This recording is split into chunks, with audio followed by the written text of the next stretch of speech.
All right, welcome back. Today I'm working on one of my recent imaginary landscapes. This is for a show that I'm opening up in about a week from now. And the show is titled Oasis.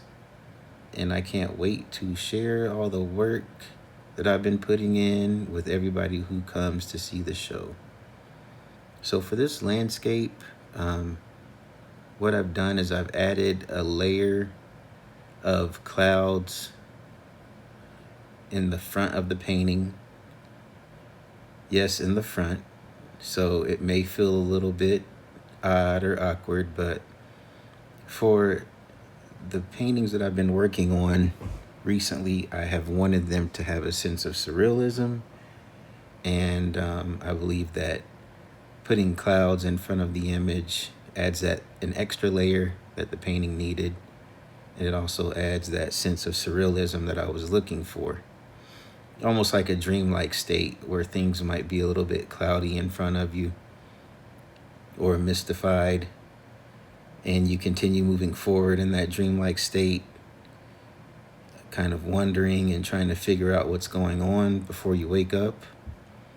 I think this painting definitely has a dreamlike feeling, and I think that's really cool. So right now, I'm just using a titanium white to brighten up some areas. Right now, I'm working on the grass, the sand, the trees, some of those highlighted areas, as well as the clouds. The majority of the painting is dry. However, those pink clouds in the front are not dry, as I just put them on yesterday or the day before this video, and utilizing oil paints and the medium I use, it typically takes about 2 days for it to dry enough to where if I go over it with a brush, it won't smudge or smear. So because of that, I have to be careful about adding the white onto the canvas, because if I go into the pink clouds with the white, some of that pink is going to come up off of the clouds and onto the brush. And then if I move into the sand or the grass or the water, I'm going to have pink instead of white that I'm trying to highlight. So right now I'm going into the watered area and I'm adding some white highlights, thinking about what it looks like to be at a beach. And as the water kind of pulls in front of you, the water gets wider the closer it is to the beach and the sand. And the farther you look out into the ocean or whatever the body of water is, the darker the water gets. These are all things that, it's good to observe. So when you're out in nature, when you're walking around, wherever you're at, it's always good to observe how things work. And that will help you to broaden your visual vocabulary and add more into what it is that you do and how you can create. It also allows you to bend the rules a little bit too, because you could say, well, I know that the water gets darker the further away that it gets from the land, but I'm going to play around with that a little bit. You might decide to flip it in reverse or something, like I've done with these clouds, how the clouds are in front of the image, as if you were viewing the image from a window, you could see the clouds in front of it. So I'm always open to doing things different and creating something that makes people think and even makes me think as well. I really enjoy that.